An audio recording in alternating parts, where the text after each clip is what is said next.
नमस्कार मित्रों, CDP Rajneesh family में आप सब लोगों का हार्दिक अभिनंदन एवं वंदन स्वागत करते हुए ले चलते हैं।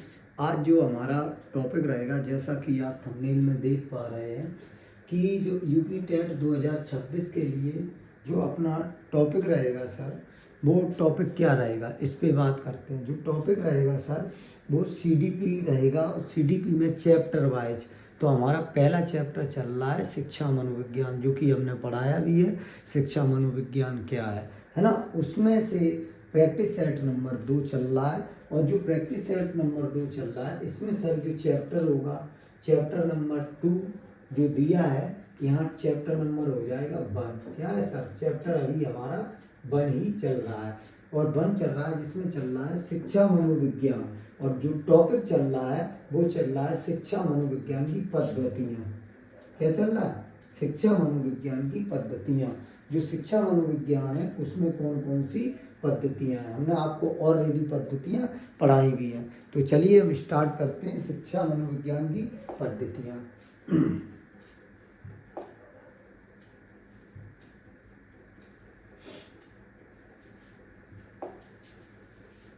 चलिए, इसको हम कहेंगे शिक्षा मनोविज्ञान, इकाई फर्स्ट ही चल रही है, शिक्षा मनोविज्ञान की पद्धतियाँ। ये हमारा क्या है सर, टॉपिक है। टॉपिक क्या है, शिक्षा मनोविज्ञान की पद्धतियाँ, है ना। अब जो सर शिक्षा मनोविज्ञान की पद्धतियाँ लेके चल रहे हैं, इसमें लगभग 25 क्वेश्चन होंगे, है ना। पहला प्रश्न आपकी स्क्रीन पर है, इसको बहुत अच्छे तरीके से हम सॉल्व करेंगे, और 25 क्वेश्चन में ज़्यादा से ज़्यादा 20 से 25 मिनट का ही हम समय लेंगे, इससे ज़्यादा समय नहीं लेंगे। चलिए स्टार्ट करते हैं। पहला क्वेश्चन है, मनोविज्ञान में निरीक्षण पद्धतियाँ कितने प्रकार की हो सकती हैं। जो निरीक्षण पद्धतियाँ हैं ये 2 प्रकार की हैं। कितने प्रकार की हैं, निरीक्षण पद्धति हमेशा 2 प्रकार की होती है। निरीक्षण को क्या कहते हैं, अवलोकन भी कहते हैं, है ना। तो ये प्रमुखता 2 प्रकार की पद्धतियाँ होती हैं। चलिए, ये हमने आपको बहुत अच्छे से पढ़ाया भी है। दूसरा है, अपनी आत्मा में देखना अंतर्दर्शन है, यह किसका कथन है। बोले तो ये परिभाषा है सर। क्या है, ये परिभाषा है, और परिभाषा को पूछा गया, उन्होंने कहा अपनी आत्मा में देखना, है ना। तो यहाँ ये टिचनर लिखा है, ये गलत है, इसका आंसर है टिचनर। टिचनर। अब देखो, हमने ये अपनी आत्मा में कौन, जब हम अपनी आत्मा को टच करेंगे, है ना, और टच कौन करेगा, नर, और टच करके तब हम किसी चीज को देख पाएंगे।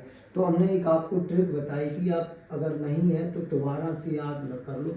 जब हम किसी चीज को टच करते हैं तभी हम उस विषय वस्तु को देख पाते हैं। तो प्रश्न क्या कह रहा है, अपनी आत्मा में देखना, है ना, अंतर्दर्शन है। ये किसने कहा, टिचनर ने। टिचनर ने क्या कहा, जब हम अपनी आत्मा में देखना चाहते हैं और देख लेते हैं, यही क्या कहलाता है, हमारा अंतर्दर्शन है। कहा भी गया है, बहुत सारी जगह हिंदी में बहुत अच्छी लाइन है एक, कि इधर उधर देखा कहीं कुछ ना मिला, जब देखा तो अपना ही सब कुछ था। मतलब कहने का मतलब है कि हम इधर उधर झांकते रहते हैं, हम अपने जगह में नहीं देखते, अपनी आत्मा में नहीं झांकते। अब देख लो तीसरा प्रश्न क्या कह रहा है, किस वातावरण में किया गया निरीक्षण ही परीक्षण है। किसकी बात कर रहा है, निरीक्षण ही परीक्षण है। वो कह रहा है किस वातावरण में। तो आपको 3, अनियंत्रित वातावरण, अशांति वातावरण, अंधकार, प्रकाश। वो कह रहा है किस वातावरण में किया गया निरीक्षण। अब आपको पता है निरीक्षण 2 प्रकार सा होता है, एक अंतर्दर्शन होता है, एक बहिर्दर्शन होता है। 2 बताए थे, निरीक्षण कितने बताए थे, 2 बताए थे आपको। एक अंतर्दर्शन विधि के द्वारा, अंतर्दर्शन विधि के द्वारा, और दूसरा था बहिर्दर्शन विधि के द्वारा। 2 तरीके से हम क्या करेंगे, निरीक्षण करेंगे। अब वो देखो, अनियंत्रित गलत, आ लग गया, आ तो गलत हो ही गया, देख लो, आ तो गलत हो ही गया, तो क्या होगा, प्रकाशमय। ये बस आपको थोड़ा आपको जांचा गया है ना। जब भी हम परीक्षण करते हैं साफ सुथरी जगह पे करते हैं, जहाँ हमें सारी चीज़ें अवलोकन के लिए मिल जाती हैं, है ना। हमने जैसे एक आपको बताया, इंटरव्यू क्या है, निर्देशन की विधि है। इंटरव्यू क्या है, निर्देशन की विधि। इंटर और व्यू, मतलब आत्मा की ताक झांक करना, एंटर प्लस व्यू, है ना, आत्मा की ताक झांक करना मतलब किसी के अंदर जाके देखना, तो ये भी एक परीक्षण के अंतर्गत आता है। फिर है आपका प्रयोगात्मक पद्धति को पूर्ण वैधानिक बनाने में किन कठिनाइयों का सामना करना। जब हम किसी वस्तु विशेष का प्रयोग करते हैं, सबसे पहले तो हमने आपको बताया था प्रयोगात्मक पद्धति क्या होती है ना, ये अच्छे से बताया, प्रयोग करके किसी वस्तु विशेष के बारे में जानना। सबसे पहला प्रश्न कह रहा है दशाओं को नियंत्रण करना, परिणामों का सत्यापन करना, वस्तुनिष्ठता, या ये सभी क्या हो जाएगा, तो ये सभी हो जाएगा, है ना। मान लो कोई हम प्रयोग कर रहे हैं, तो प्रयोग सबसे पहले हम दशाओं का नियंत्रण करेंगे, है ना। लोग नहीं कहते अपने अनुकूल बनाएंगे, क्या करेंगे, अपने अनुकूल चीजों को बनाएंगे। किसको बनाएंगे, चीजों को बनाएंगे, क्या करेंगे, अपने अनुकूल चीजों को बनाएंगे, और परिणामों का भी सत्यापन करेंगे, इसके साथ साथ वस्तुनिष्ठता भी होगी उसमें, है ना। तो ये सभी आंसर क्या हो जाएगा, प्रयोगात्मक पद्धति के लिए ये सारी बातें आपकी आनी चाहिए, है ना। अब देख लेते हैं क्वेश्चन नंबर 5। क्वेश्चन नंबर 5 कर रहा है कि मनोविज्ञान के विकास में सबसे अधिक सहायता किस पद्धति ने पहुंचाई है। वो कह रहा है मनोविज्ञान के विकास में, मनोविज्ञान का जो विकास हुआ है, ऐसी कौन सी पद्धति है जिसने सबसे ज्यादा विकास में सहायता पहुंचाई। अंतर्दर्शन विधि, निरीक्षण विधि, प्रयोगात्मक विधि या अवलोकन विधि। इसके आगे आप चाहें तो विधि भी लगा सकते हैं, क्या लगा सकते हैं, विधि भी लगा सकते हैं। तो हमने ये आपको पढ़ाया भी हमने अंतर्दर्शन, है ना, ऑफलाइन कक्षाओं में ये हम पढ़ा भी चुके हैं, सीटेट के बाद जो क्लास चली है। तो ये ऑनलाइन क्लास है, तो प्रैक्टिस करा दे रहा हूँ, आप अच्छे तरीके से देख लो, ये सारी चीज़ें आपके काम आएंगी, है ना। टेट में जितना पढ़ाया जाएगा, डेली एक क्लास आपको प्रैक्टिस सेट की मिलेगी, चैप्टर जो पढ़ाया जाएगा उसी चैप्टर से संबंधित। ऐसे ही मैथ में रहेगा आपका, ऐसे ही EVS भी मैं देखूंगा, मैथ के अलग टीचर है ना, और भी टीचर एक दो आ जाएंगे। अब वो कह रहा है मनोविज्ञान का, मनोविज्ञान वह विज्ञान है जिसमें मानव व्यवहार के साथ साथ उसकी दैहिक, मानसिक, बौद्धिक, सांवेगिक आदि क्रियाओं का, तो मनोविज्ञान में हमेशा प्रयोगात्मक विधि का प्रयोग किया जाता है। सबसे अधिक सहायता प्रयोग करके सीखना, क्या होता है, प्रयोग करके सीखना, है ना, या करके सीखना एक चीज। और मनोविज्ञान क्या, मनोविज्ञान वह विज्ञान है जिसमें मानव व्यवहार के साथ साथ उसकी दैहिक, मानसिक, बौद्धिक क्रियाओं का अध्ययन किया जाता है। मनोविज्ञान क्या है, व्यवहार का विज्ञान है, क्या है, व्यवहार का विज्ञान। और जब व्यवहार का विज्ञान है तो व्यवहार क्या है, जिसे मापा जा सके और क्या किया जा सके, महसूस किया जा सके, क्या किया जा सके, मापा जा सके और महसूस किया जा सके, ये प्रयोगात्मक विधि हो गई, है ना। हालांकि महत्वपूर्ण है, तो प्रयोग करना ज्यादा हमें क्या लाती है, सफलता दिलाती है। काव्य जब आप किसी भी कार्य को बार बार तरीके से करेंगे तो उस कार्य में निश्चित तौर पे आपको सफलता भी मिलेगी और चीज़ों को आप ज़्यादा तरीके से सीखेंगे भी। चलिए सर अब देख लेते हैं सर क्वेश्चन नंबर 5, 6। शिक्षा मनोविज्ञान में अध्ययन और अनुसंधान के लिए किसकी बात कर रहा है, स्टडी और रिसर्च।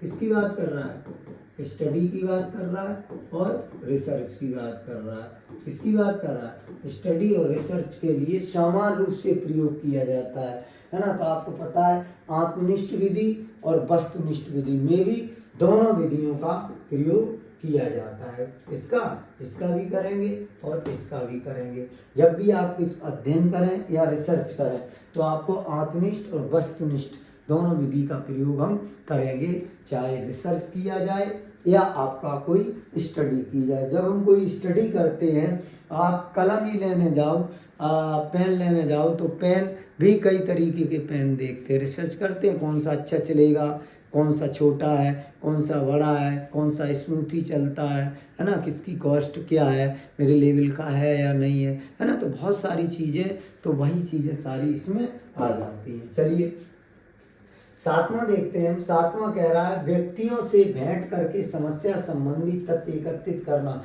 किस विधि के रूप में आता है। वो कह रहा है किसी व्यक्ति से मैं मिलता बोलता हूँ, hello, hi, how are you, I am fine and you, means बहुत सारे आप कैसे हैं और क्या चल रहा है आपके जीवन में, ये सारी बातें करते हैं। जब ये सारी बातें करते हैं तो किस विधि के अंतर्गत आएगा, ये प्रश्न पूछ रहा है कि व्यक्तियों से भेंट करके समस्या संबंधी तथ्य एकत्रित करना किस विधि के। तो आपको हम बताएं, जो साक्षात्कार होता है इसको इंग्लिश में इंटरव्यू कहते हैं। इंटरव्यू ये दो शब्दों से मिलकर बना है,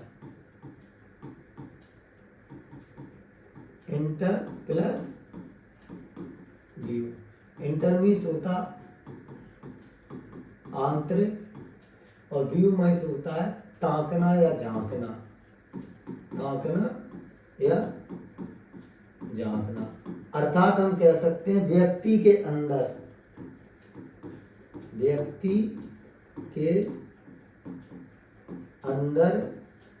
की बातों को जानना।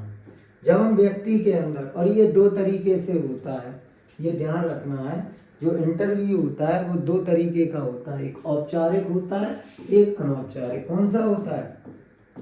एक होता है औपचारिक और एक होता है अनौपचारिक। एक कौन सा होता है? औपचारिक होता है और एक आपका होता है अनौपचारिक। औपचारिक इंटरव्यू क्या होता है? जैसे हम इंटरव्यू देने जाते हैं, वहाँ एक पैनल मिलता है, वो हमसे बहुत सारे प्रश्न करता है, ये औपचारिक हो गया। अनौपचारिक हम कहीं भी किसी भी व्यक्ति से मिल गए, बॉगी का जर्नल डब्बा है ना, ये औपचारिक अनौपचारिक के अंतर्गत आ जाएगा। देखने को मिल जाता है लोग एक दूसरे से तर्क वितर्क करने लगते हैं, तो आपको ध्यान रखना साक्षात्कार, जिसको हम इंग्लिश में क्या कहेंगे?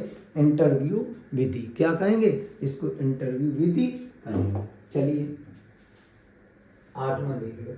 कोठारी कमीशन के सदस्यों ने अपनी रिपोर्ट से पूर्व भ्रमण किया था। अब आपके जो कोठारी आयोग था, आपने अच्छे से पढ़ा होगा, जो कोठारी आयोग था, तो ये डॉक्टर जो दौलत सिंह कोठारी थे, इसकी कोठारी कमीशन की बात करें तो थे डॉक्टर दौलत सिंह कोठारी, है ना। अब इसकी तो कहानी बहुत बड़ी है, तो ये आपको ध्यान रखना, ये एक भी नहीं है। कौन सा? ये भारत में आए थे। चूंकि डॉक्टर दौलत सिंह कोठारी जो थे, इन्होंने प्रारंभिक शिक्षा के लिए, प्राइमरी शिक्षा के लिए क्या बनाया था? आयोग की समीक्षा की थी, है ना, या आयोग बनाया था। इन्हीं के नाम पर दौलत सिंह कोठारी आयोग पर गया, है ना। रिपोर्ट से पूर्व कहाँ आए थे? भारत में, है ना। इसकी राम कहानी ये है कि 1488 1452 जैसे अंग्रेज आते हैं, और जब अंग्रेज आते हैं तो ये अपनी कंपनियां खोलते हैं। जब ये अपनी कंपनियां खोल लेते हैं तो फिर क्या होता है? रीजन इन्हें पड़ती है क्लर्कों की ज़रूरत। जब इनको क्लर्कों की ज़रूरत पड़ती है तो ये क्या करता? कंपनी के जो कर्मचारी हैं उनके ही बच्चों को इंग्लिश, है ना, और फ्रेंच भाषा सिखाते हैं और ट्रेंड करते हैं क्लर्कों के लिए। तो वहाँ थोड़ा धीरे धीरे बढ़ता है, तो धीरे धीरे ये क्रेज बढ़ता है शिक्षा का, है ना, शिक्षा की बात उठती है, तब कहीं जाके डॉक्टर दौलत सिंह कोठारी, ये हमने आपको बहुत अच्छे से टॉपिक पढ़ाया है एस टेट में, सुपर टेट के बैच में, बहुत अच्छे से शैक्षणिक प्रबंधन चैप्टर में, जिसको हम कहेंगे वर्तमान भारतीय समाज की शिक्षा 1488 से लेके 2020 तक का हमने पूरा टॉपिक आपको अच्छे से कवर कराया है ना। चलिए, व्यक्तित्व शब्द का उद्गम किस भाषा से हुआ? अगर हम बात करें व्यक्तित्व, इसको आंग्ल भाषा में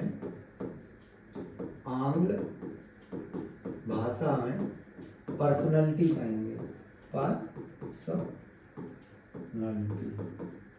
अब ये जो पर्सनैलिटी शब्द है, ये आपका जो लैटिन भाषा है, जो पर्सनैलिटी शब्द है, लैटिन भाषा के पर्सोना शब्द से बना है। लैटिन भाषा के पर सोना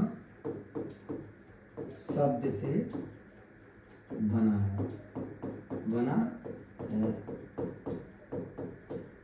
जिसका शाब्दिक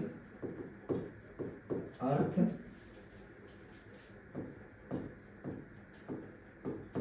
मुखौटा या नकली चेहरा या केस या शक्तिमान या बाल भी है ना। ये हमने एक चैप्टर है अपना पर्सनालिटी चैप्टर, पर्सनल चैप्टर में बहुत अच्छे से पढ़ाया है कि जो व्यक्तित्व शब्द है ये आंग्ल भाषा बोलें तो लैटिन भाषा के पर्सनालिटी शब्द से बना है, परसोना शब्द से बना है, जिसका शाब्दिक अर्थ होता है मुखौटा या नकली चेहरा या क्रिस या शक्तिमान। व्यक्ति जो दिखता है वो होता नहीं है, जो होता है वो दिखता नहीं है ना। तो वही है, ये किस भाषा से लिया गया है? तो लैटिन भाषा से। और लैटिन भाषा का कौन सा शब्द था? परसोना। ये टेट में रिपीट हो चुका है सर, टेट में ये सब आ चुका है। ये आप छोटे छोटे अगर ये करते रहोगे और ये छोटे छोटे नोट्स बना लो आप, उसमें सारी चीज़ें लिखते हो, लगभग यहाँ से आपको 20 के आसपास 15-20 इन्हीं से प्रश्न बन जाएंगे। बाकी तो पढ़ा ही रहे हैं, है ना सर।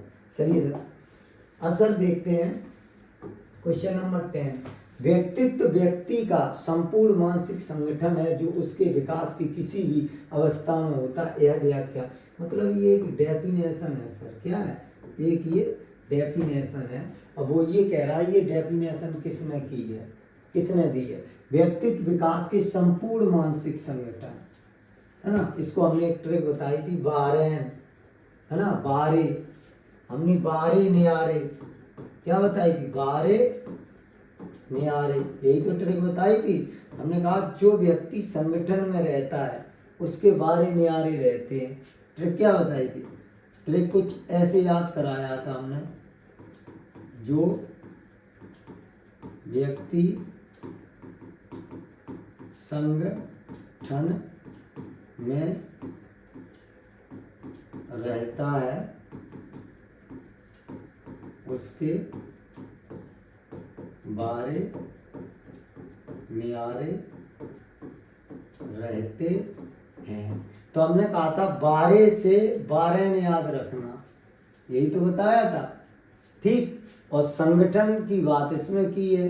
व्यक्ति का संपूर्ण मानसिक संगठन है जो उसके विकास में किसी भी अवस्था में होता है ना। ये बात हमने आपको बहुत अच्छे से याद कराई थी। मैं सारी डेफिनेशन आपको ट्रिक्स में लर्न करा दूंगा, कोई नो प्रॉब्लम। बस आप ट्रिक्स वहीं नोट कर लिया करना। तो बस एक बार मैंने क्या कहा, जो व्यक्ति संगठन में रहता है उसके बारे नियारे रहते हैं। बारे का मतलब बारेन, तो बारेन कब को रिलेट करेगा? संगठन से। और जिस डेफिनेशन में संगठन आ जाए तो ऑटोमेटिक आपको याद हो जाएगा व्यक्तित्व की संगठन मानसिक संगठन है जो उसके विकास की किसी भी अवस्था में प्रेजेंट हो सकता है। क्या? विकास की किसी भी अवस्था में प्रेजेंट हो सकता है। ये बात है सर, छोटी सी बात है ना, कोई दिक्कत तो नहीं। चलिए आगे चलते हैं। 11वां प्रश्न है, व्यक्तित्व के विकास में कौन सा प्रभाव व्यक्ति पर पड़ता है? अब एक आप बात मैं आपको बता दूं कि व्यक्ति के विकास में कौन सा प्रभाव की बात कर रहा है, व्यक्ति पर पड़ते हैं। तो शारीरिक प्रभाव ज्यादा पड़ता है। किसका प्रभाव पड़ता है?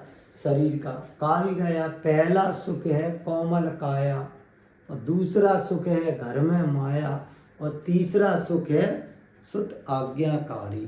तो तीनों किसी को मिलते नहीं है।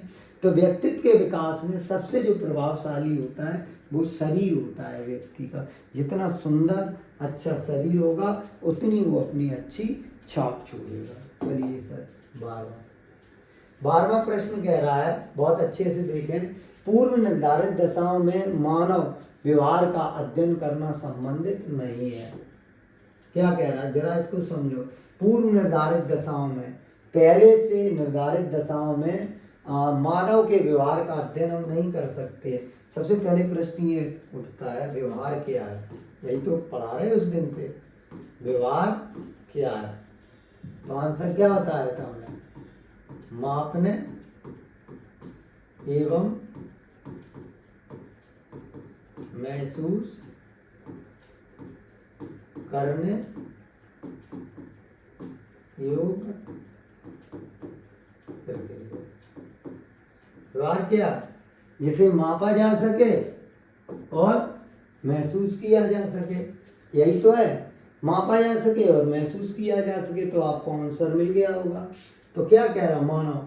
तो वैज्ञानिक विधि है, मनोवैज्ञानिक विधि से है, लेकिन प्रयोगात्मक विधि से नहीं होगा। प्रयोग करके अध्ययन करना संपूर्ण निर्धारित पहले से, तो पहले से कुछ निर्धारित होता नहीं है, तो पहले से निर्धारित क्या नहीं होगा? प्रयोगात्मक, पहले से निर्धारित नहीं होगा।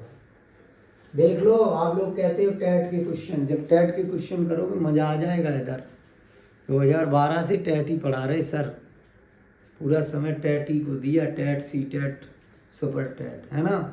बहुत मैटर है। अच्छा, आप बस पढ़ते जाइए, पूरा मैटर देंगे हम आपको। प्रयोगात्मक विधि में प्रयोगकर्ता किस वातावरण में व्यक्ति के व्यवहार का अध्ययन करता है? जब हम प्रयोगात्मक विधि करते हैं तो इस विधि में व्यक्ति किस व्यवहार का अध्ययन? प्राकृतिक, स्वयं अपने द्वारा निर्धारित, दोनों प्रकार, या ये सभी? तो मे भी सभी होना चाहिए 13 में। क्या होगा? स्वयं अपने द्वारा निर्धारित होगा। वो क्या कह रहा है? प्रयोगात्मक, जब हम कोई प्रयोग करते हैं तो प्रयोगकर्ता किस वातावरण में? स्वयं अपने द्वारा निर्धारित। जब हम कोई प्रयोग करते हैं तो अपने द्वारा हमने क्या किया है? मान लो यहाँ एक एग्जाम्पल देख लो कि मैंने कुछ याद किया, फिर मैं उसको लिखने का प्रयास करता हूँ, है ना। तो हम क्या स्वयं अपने द्वारा निर्धारित? जैसे मैंने एक ट्रिक्स बनाई बहुत अच्छी, उद्दीपन और अनुक्रिया नाम के 2 विद्यार्थी एसआर सर के पास गए और कहा, सर मैं प्रश्न बहुत करता हूँ लेकिन भूल जाता हूँ। सर ने कहा, कोई बात नहीं बेटा, पहले प्रश्नों का चयन करें और संबंध बिठाएं तथा प्रश्नों की, तो कहीं ना कहीं चीज़ वो काम आई, तो उससे सारी डेफिनेशन हमारी क्लियर हो गई। क्या हो गई? सारी डेफिनेशन हमारी क्लियर हो गई। चलिए सर आगे चलते हैं, आंसर मिल गया होगा आपको। 14 क्वेश्चन सर कह रहा है प्रयोगात्मक विधि है। देखो, प्रयोगात्मक विधि क्या है? प्रयोग करके सीखना, है ना। तो इसमें कुछ कमियां भी हैं, प्रयोगात्मक विधि में कुछ कमियां भी हैं, ठीक है। तो जो हम प्रयोग करते हैं निश्चित तौर पे उसमें क्या होगा? त्रुटिपूर्ण तो नहीं है, न दोषपूर्ण है, लेकिन कुछ इसमें कमियां हैं। 15वां देखो, प्रयोगात्मक विधि के प्रयोग से सहायता मिलती है समायोजन की, विनियोजन की, संशोधन की। तो 15वां देख लो, किसकी? समायोजन की। जब हम प्रयोग करते हैं, सबसे पहले आप ये जान लो समायोजन क्या होता है। जब हम किसी वस्तु विशेष के साथ, है ना, सही तरीके से उसको समझने लगते हैं या उसको जान जाते हैं, है ना, तो वो मेरा होता है समायोजन, है ना। यहाँ नहीं तो यहाँ, ये क्या कहलाएगा? समायोजन, है ना। तो समायोजन, प्रयोगात्मक विधि में प्रयोग में सहायता किसमें मिलती है? समायोजन की सहायता मिलती है जब भी, है ना। इस बार मैंने मान लो टेट दिया, टेट हमने क्या किया? प्रैक्टिस लगाया, ठीक, और प्रैक्टिस बिल्कुल लगाया फीलिंग के साथ। फीलिंग कैसी होनी चाहिए? बिल्कुल। OMR भी हमने भरा, है ना। अब इसमें नंबर मेरे आ गए मान लो 92, ठीक। अब फिर लगाते रहे 100 हो गए, और जब रियल में मैंने पेपर दिया तो पेपर में आए मेरे 90, ठीक। तो हमने क्या किया? समायोजन किया। हमने कहा कहीं ना कहीं हमने यहाँ OMR में गलती की है और कहीं गलती की है ना, ये भी हो सकता है। अब देखो 16, अंतर्दर्शन विधि में निरीक्षण होता है। तो अंतर्दर्शन विधि में दूसरों का, तो अंतर्दर्शन में अपना ही होगा यार, है ना। तो अंतर्दर्शन विधि किसके लिए होती है? खुद के लिए होती है ना। अपने बारे में जानना, हम क्या कर रहे हैं क्या नहीं कर रहे, ये सब किस में आएगा? अंतर्दर्शन विधि के अंतर्गत आ जाएगा सर। अब देख लो सर 17, प्रयोगात्मक विधि में चर होते हैं, तो आपको पता है ये आएगा सर। प्रयोगात्मक विधि में कितने चर होते हैं, में भी एक चर होना चाहिए। कितने चर होते हैं, 3 चर होते हैं। कितने चर होते हैं, प्रयोगात्मक विधि में 3 चर होते हैं। हमने आपको बहुत अच्छे से पढ़ाया भी है, और नहीं तो वीडियो आगे जाके देख लो आप, है ना, 18वां देख लो। निरीक्षण विधि में किया जाता है, तो व्यवहार का विश्लेषण, दूसरों का अध्ययन। तो क्या होगा, निरीक्षण विधि में क्या किया जाता है, दूसरों का हम अध्ययन करते हैं, या दूसरे क्षेत्र का हम अध्ययन करते हैं। मुझसे मान लो कहा गया, इसमें देख लो, एक ये क्षेत्र, एक ये क्षेत्र, एक ये क्षेत्र, एक क्षेत्र, कोई एक विलेज है ये, है ना, ये क्या है, एक विलेज है। मुझसे कहा गया इसमें, है ना, इसमें ये पता करो कितने लोग बीएड धारक हैं, कितने लोग बीएड धारक हैं। तो हम क्या करेंगे, इस क्षेत्र में, इस क्षेत्र में, इस क्षेत्र में कोई व्यक्ति को कलेक्ट करेंगे, है ना, तो हम पता करेंगे यहाँ कितने बीएड धारक, यहाँ कितने बीएड धारक। तो मतलब किसका अध्ययन कर रहा, दूसरों का, या दूसरों के क्षेत्र का हम क्या कर रहे हैं, अध्ययन कर रहे हैं। 19 देख लो, निम्न में से कौन सा अंतर्दर्शन विधि का गुण है। देखो ये तो अंतर्दर्शन मतलब स्वयं को जानना, तो आप लोग बता ही देंगे, लगभग सभी होने चाहिए। अंतर्दर्शन, मनोविज्ञान के ज्ञान में वृद्धि होती है, यंत्रों की आवश्यकता, अंतर्दर्शन में कोई आवश्यकता नहीं होती। अन्य विधियों की भी हम सहायता ले लेते हैं, नहीं ले लेते, हमने कितना सीखा, कितना सीखना चाहिए, और कितना हमें आगे सीखेंगे। अब देख लो कि अवलोकन विधि की परिस्थितियों का निर्माण स्वयं करता है। जब हम अवलोकन करते हैं, ध्यान रखना, निरीक्षण का छोटा रूप अवलोकन कहलाता है। मापन मूल्यांकन का, मूल्यांकन का छोटा रूप क्या कहलाएगा, अवलोकन कहलाएगा। ये चीज आप ध्यान रखना, है ना। अब मूल्यांकन का छोटा रूप क्या कहलाएगा, अवलोकन कहलाएगा। देख लो आप, तो निश्चित तौर क्या हो गया, अवलोकन करता का आ गया, क्योंकि मूल्यांकन अवलोकन परिस्थितियों का निर्माण किसका करता, अवलोकन करता। परिस्थिति कौन झेलेगा, अवलोकन करता ही तो झेलेगा। तो ये छोटे छोटे शब्द भी आपको जानने हैं, उसके बाद आगे चलना। 21 देख लो, अवलोकन विधि में छोटे से छोटे व्यवहार का अध्ययन होता है ना। अब जो जब हम अवलोकन करेंगे, अभी हमने बताया था, ये हम अवलोकन करने आए यहाँ, है ना, एक ये क्षेत्र, एक ये क्षेत्र, एक ये क्षेत्र, एक ये क्षेत्र, और एक ये क्षेत्र, मान लो कोई विलेज है। अब हम क्या करेंगे इसमें, तो आपको ध्यान रखना है कि यहाँ से कुछ पॉइंट हम उठाएंगे, कुछ पॉइंट यहाँ से उठाएंगे, कुछ पॉइंट यहाँ से, कुछ पॉइंट, इन सबको हम कलेक्ट करेंगे। तो इनका क्या करेंगे, लेखा जोखा हम तैयार कर लेंगे, किस क्षेत्र से कितने हमें बीएड धारक मिले। तो छोटे छोटे व्यवहार, यहाँ पॉइंट में बीएड, यहाँ इतने बीएड धारक हैं, यहाँ इतने बीएड धारक हैं, यहाँ इतने बीएड धारक हैं, यहाँ इतने बीएड, ये सारी चीजें हम सब रख लेंगे। 22 देख लो, अवलोकन कितने प्रकार का, अभी तो हमने बताया था यार, अवलोकन कितने प्रकार का होता है, अवलोकन 5 प्रकार का होता है। कितने प्रकार का होता है अवलोकन भैया, 5 प्रकार का होता है। कितने प्रकार का होता है अवलोकन, 5 प्रकार का होता है। चाहो तो देख लो, पहला एक होगा भागीदारी, दूसरा होगा गैर भागीदारी, तीसरा आपका होगा संरचित, और चौथा होगा असंरचित, है ना, और 5वां होगा आपका प्रत्यक्ष या नियंत्रण, प्रत्यक्ष या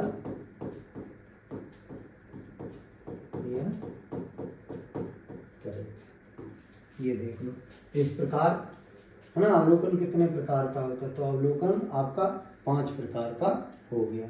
ठीक है सर, इसको नोट डाउन कर लो आप, चलिए नोट डाउन करते रहिए।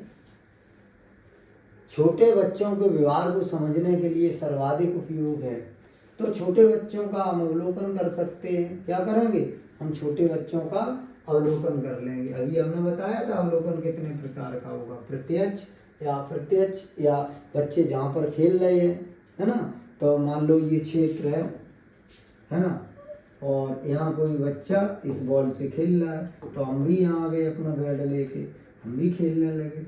तो कहीं ना कहीं ये क्या होगा कि हम अवलोकन में किसका प्रयोग कर रहे हैं, निश्चित प्रत्यक्ष या भागीदारी के द्वारा बच्चों के साथ, तो अच्छे से कर पाएंगे हम।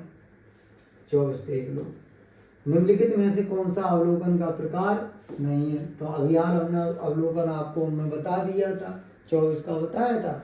तो अब देख लो कोई है इसमें, परिवर्तनशीलता, है ना, औपचारिक, सहभागी, व्यक्तिगत नहीं पढ़ाया हमने आपको, कौन नहीं पढ़ाया, यही नहीं पढ़ाया, व्यक्तिगत पढ़ाया, कहीं नहीं पढ़ाया, तो आपका आंसर यही हो गया। अब चलिए सर 25 देख लो, सामूहिक अवलोकन किया जाता है, तो सामूहिक अवलोकन किसके द्वारा किया जाता है, अवलोकनकर्ता के द्वारा, प्रयोगकर्ता के द्वारा, निक्षेप तो उपयोग सभी हो गए, क्या हो गए, उपरोक्त सभी हो गए। सर अगर अपना वीडियो अच्छा लगे तो अपने चैनल को लाइक करें और सब्सक्राइब करें। क्या करना है सर, चैनल को लाइक करना है और सब्सक्राइब करना। अपने जो चैनल का क्या नाम है सर, CDP रजनीश, है ना, क्या है अपना YouTube चैनल CDP रजनीश, इसको लाइक करें सर और सब्सक्राइब करें और अपने मित्रों में इसको भेजें, जिससे हमारा भी मोटिवेशन हो सर, और आगे हम और चीज़ें आपको बहुत ही अच्छे शब्दों में पढ़ा सकें। तो आज का हमारा क्या रहा था सर, आज का हमारा टॉपिक रहा था UPTET 2026 chapter wise practice set, शिक्षा मनोविज्ञान, मनोविज्ञान की पद्धतियाँ। क्या पढ़ी सर हमने, मनोविज्ञान की पद्धतियाँ। अगर वीडियो अच्छा लगे तो लाइक करें, सब्सक्राइब करें, कमेंट्स करें, मज़ा आएगा सर CDP में आपको। आज के लिए इतना ही, जय हिंद जय भारत।